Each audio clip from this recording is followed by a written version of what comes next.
স্বাগত ডিবিসি সংবাদে। এবার জানাবো খবরের বিস্তারিত। আপনাদের সাথে আছি আমি ফারহাত তাসনিম। নোয়াখালীতে রাত থেকে বৃষ্টি কম থাকায় জেলা শহর থেকে পানি নামতে শুরু করেছে, তবে পানিবন্দী হয়ে আছে নিম্নাঞ্চলের মানুষ। এ নিয়ে আরও জানাতে নোয়াখালী থেকে যুক্ত হচ্ছেন সহকর্মী আবুল হাসনাত বাবুল। নোয়াখালীর নিম্নাঞ্চলের পরিস্থিতি কি? পানিবন্দী মানুষের জন্য প্রশাসন কি ব্যবস্থা নিয়েছে, বিস্তারিত আমাদের জানাবেন। নোয়াখালীতে আপনি যেমনটি বলেছেন, গতকাল রাত থেকে বৃষ্টি কম হওয়ার কারণে জেলা শহরের যে জলাবদ্ধতা ছিল সেই জলাবদ্ধতার পানিগুলি একটু কমতে থাকলেও নিম্নাঞ্চলগুলি যেগুলি জলাবদ্ধতার সৃষ্টি হয়েছে গত ৩-৪ দিন থেকে, সেই নিম্নাঞ্চলগুলি কিন্তু ওই এলাকাগুলিতে কিন্তু সাধারণ মানুষের সাথে আমরা কথা বলে যেটুকু জানতে পেরেছি সেগুলিতে কিন্তু পানির পরিমাণ কিছুটা বৃদ্ধি পেয়েছে।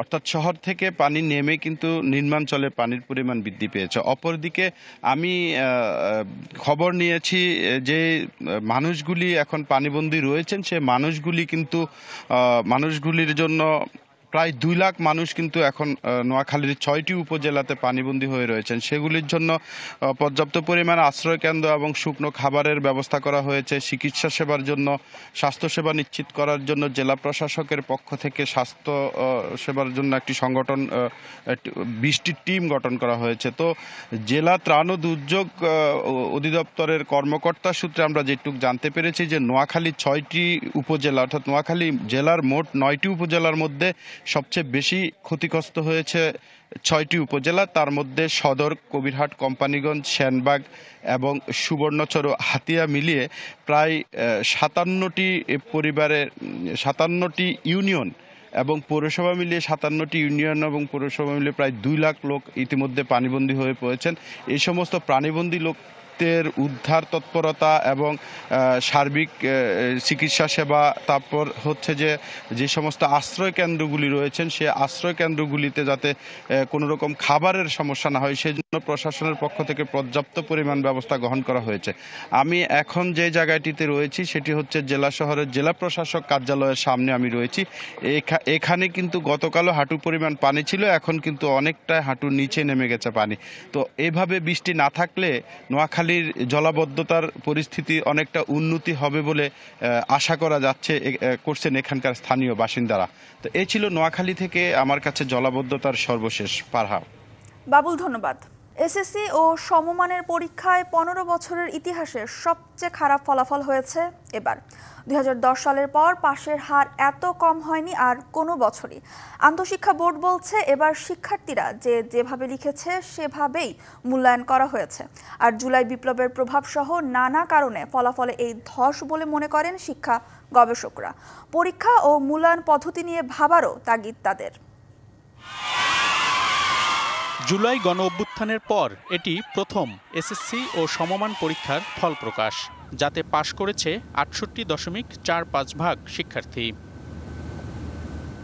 এবার মোট পরীক্ষার্থী ছিল ১৯,০৪,০৮৬ জন, যার মধ্যে ৬,৬৬০ জন পরীক্ষার্থী ফেল করেছে। পর্যালোচনায় দেখা গেছে গত ১৫ বছরের মধ্যে এবারই সবচেয়ে খারাপ ফল। এর আগে ২০০৯ সালের পর সবচেয়ে কম পাশের হার ছিল ২০১৮ সালে ৭৭.৮%।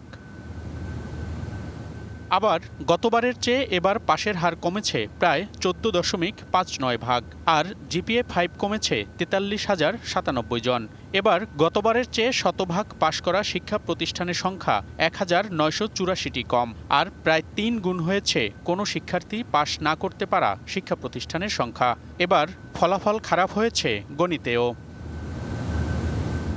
আন্তঃশিক্ষা বোর্ড বলছে এবার পরীক্ষার্থীদের খাতা মূল্যায়ন করা হয়েছে তাদের লেখা অনুযায়ী।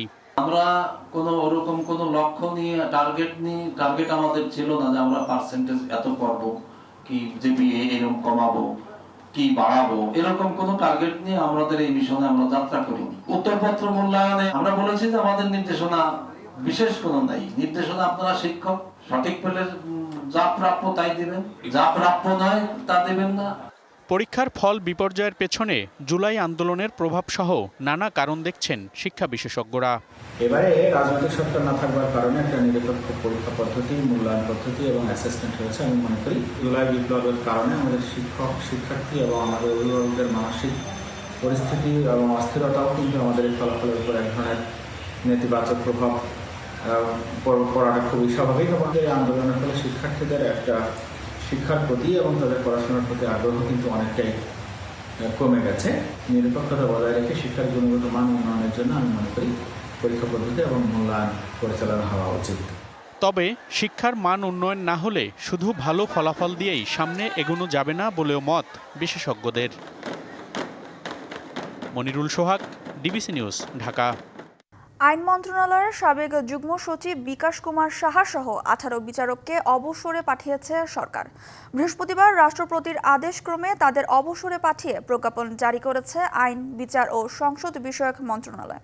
প্রজ্ঞাপনে বলা হয়, বাংলাদেশ জুডিশিয়াল সার্ভিসের সদস্যদের চাকরির মেয়াদ 25 বছর পূর্ণ হওয়ায় বাংলাদেশ সুপ্রিম কোর্টের সঙ্গে পর্যায়ক্রমে জনস্বার্থে তাদের সরকারি চাকরি আইন 2018-র 45 ধারার বিধান মতে চাকরি থেকে অবসর প্রদান করা হলো।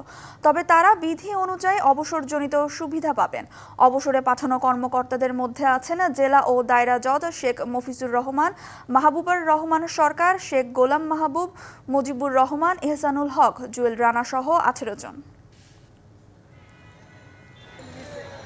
জনতা ব্যাংকের সাবেক চেয়ারম্যান ও অর্থনীতিবিদ প্রফেসর ডক্টর আবুল বারকাতকে গ্রেপ্তার করা হয়েছে। বৃহস্পতিবার রাতে তাকে গ্রেপ্তার করে ঢাকা মহানগর গোয়েন্দা পুলিশের একটি দল। গোয়েন্দা পুলিশ জানিয়েছে, রাজধানীর ধানমন্ডির বাসা থেকে রাত 11টার দিকে তাকে গ্রেপ্তার করা হয়। তার বিরুদ্ধে দুদকের মামলা রয়েছে। গ্রেপ্তারের পর তাকে মিন্টো রোডে ডিবি কার্যালয়ে নেওয়া হয়। সেখানে জিজ্ঞাসাবাদ শেষে আজ তাকে দুদকে সোপর্দ করা হবে। আবুল বারকাত ঢাকা বিশ্ববিদ্যালয়ের অর্থনীতি বিভাগের চেয়ারম্যান ছিলেন। বাংলাদেশ ও যুক্তরাষ্ট্রের মধ্যে 3 দিনের শুল্ক আলোচনার দ্বিতীয় দফার দ্বিতীয় দিনের বৈঠক শেষ হয়েছে। এতে দুই দেশের মধ্যে বাণিজ্য সম্পর্কের প্রায় সব গুরুত্বপূর্ণ দিক তুলে ধরা হয়েছে বলে প্রধান উপদেষ্টার প্রেস উইং থেকে জানানো হয়। বৃহস্পতিবার ওয়াশিংটনের স্থানীয় সময় বেলা 11টায় যুক্তরাষ্ট্রের বাণিজ্য প্রতিনিধির কার্যালয়ে বাণিজ্য উপদেষ্টা শেখ বশিরউদ্দিন ও মার্কিন বাণিজ্য প্রতিনিধি অ্যাম্বাসেডর জেমিসন গ্রিয়ারের মধ্যে এই বৈঠক হয়।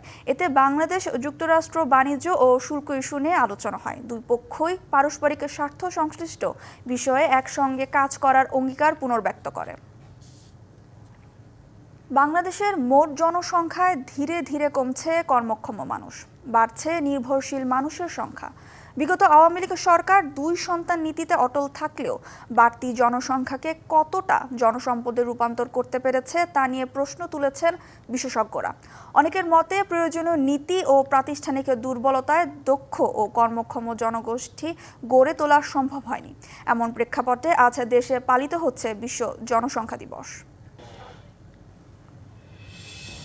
একটি দেশের 15 থেকে 64 বছর বয়সী জনগোষ্ঠীকে কর্মক্ষম জনগোষ্ঠী ধরা হয়। বাংলাদেশ পরিসংখ্যান ব্যুরোর জনশুমারি ও গৃহগণনা 2022-এর সবশেষ তথ্য বলছে, দেশে এখন মোট জনসংখ্যা 17,35,20,000। কর্মক্ষম মানুষের সংখ্যা নির্ভরশীল মানুষের চেয়ে বেশি হওয়ায় বাংলাদেশ এখন জনমিতিক সুবিধার কাল পার করছে বলে মনে করছেন বিশেষজ্ঞরা। 2025 সাল পর্যন্ত দেশ এই জনমিতিক লভ্যাংশের সুবিধা পেলেও পরিসংখ্যান ব্যুরোর আরেক প্রতিবেদনে উঠে এসেছে, দেশে কমছে তরুণ জনগোষ্ঠী। 2019-এর পর কর্মক্ষম জনগোষ্ঠী 1.11% কমেছে। একই সময়ে 5 বছরে বয়স্ক মানুষের হার বেড়েছে 1%। বিশেষজ্ঞরা বলছেন, প্রাতিষ্ঠানিক দুর্বলতার কারণে দেশে কর্মক্ষম জনগোষ্ঠীকে শতভাগ ব্যবহার করতে পারেনি বাংলাদেশ। যে জনগোষ্ঠীটা এখন দেশের বাইরে আছে, প্রবাসী হিসেবে কাজ করছে যারা, সেইখানে কিন্তু এদেরই একটা ইফেক্ট রয়েছে আর কি। তো অবশ্যই আমরা নিচ্ছি, কিন্তু যে পরিমাণ নেওয়ার কথা ছিল সে পরিমাণ আমরা নিতে পারিনি।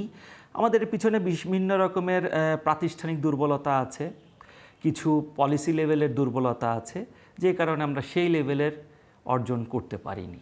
বিশেষজ্ঞরা আরও বলছেন, বাড়তি জনসংখ্যাকে জনসম্পদে রূপান্তরের পাশাপাশি মোট প্রজনন হার কমাতে হবে। পরিকল্পনা করলাম না তো যে 2 সন্তানই যদি চলতেও থাকে তাহলে বাড়তি জনসংখ্যা যা হবে এদেরকে সম্পদে রূপান্তরিত করতে তো আমাদের অনেক ধরনের কার্যকলাপ হাতে নিতে হতো, পার্টিকুলারলি প্রশিক্ষণের কার্যকলাপ। আমাদের তো টোটাল ফার্টিলিটি রেট একটুখানি বেড়ে গেছে। জন্ম নিয়ন্ত্রণের পদ্ধতিগুলা যেভাবে আগে সরকার বিতরণ করত, সরকার সেবা দিত, সেইখানেও ব্যাঘাত ঘটছে, স্টক আউট হয়ে গেছিল। জনমিতির এই সুবিধা পেতে দ্রুত প্রয়োজনীয় পদক্ষেপ নেওয়ার পরামর্শ তাদের। গত এক দশকে দেশে কর্মক্ষম জনগোষ্ঠীর সংখ্যা যেভাবে বেড়েছে, কর্মসংস্থান বেড়েছে সে তুলনায় একেবারেই সামান্য। বিশেষজ্ঞদের আশঙ্কা, দেশে যথেষ্ট কাজের সুযোগ তৈরি না হলে এই কর্মক্ষম জনগোষ্ঠী দায়ী হয়ে উঠতে পারে রাষ্ট্রের জন্য।